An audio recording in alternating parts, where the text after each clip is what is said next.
Hi everybody. I'd like to give you a little primer on this accessibility audit activity. I imagine that it's going to seem very new and unusual to some of you, and I think it'd be worth taking some time to just talk you through how it's done. Ideally, it doesn't have to take more than 20 minutes or so. Depends how much content you have. The main idea is to draw your attention to the parts of your website that you have to put a little extra work into making accessible. All of you took the web accessibility course at one point. You may have read very closely or not paid as much attention. Either way, this will help reinforce those concepts and put them into practice. So you'll find a handout on Canvas with the instructions for this activity and also a checklist. Checklist fits all on one page there. So you should start off by, you should do this printed out, I think is the easiest way to do it. Give the names of you can do this as a pair, as a group. So put both of your names and put the address of your web text here. You should make sure at this point, now's a good time, that it is accessible to your instructor. It'll be blocked off until you go under settings and reading and click to make it open to people within the Western network. So how this works. It'll talk you through some of them. Some of them are about headings being set as headings, which is pretty straightforward. Let me find a good site. Let's do a new site.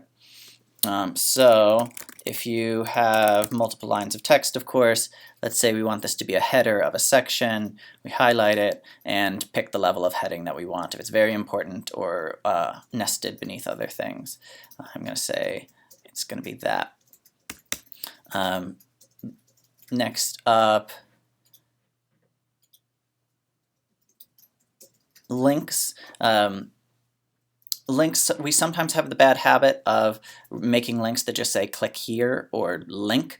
If somebody were just, so this is for screen reader access, if somebody were just listening to all the links on the page listed out, which is usually how it appears in the first time they're listening, they'll just hear click here, link, click here, and it won't be meaningful in any way.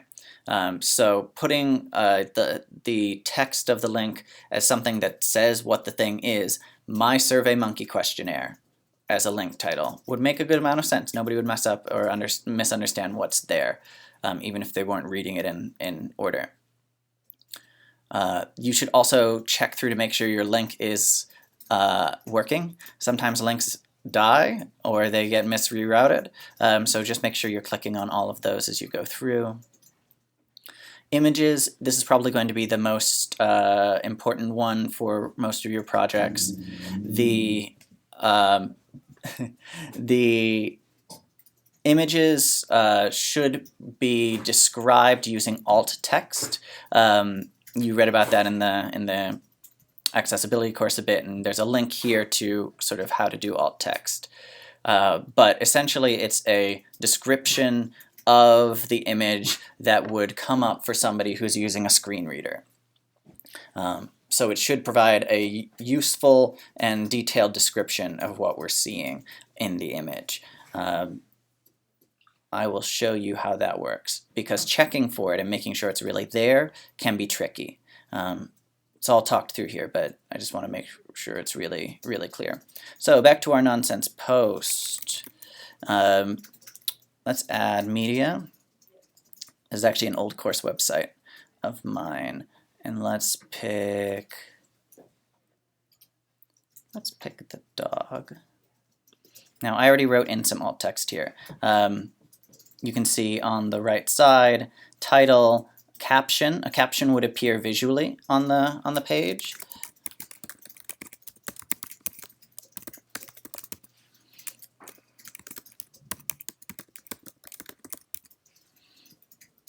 Caption, description, alt text. Alt text is all you really need in this case to be accessible. So let's insert that into the post. You see this is where the caption showed up, right below the picture. So if you want a visible caption, that's how you do that. If you want alt text, this is how you do it.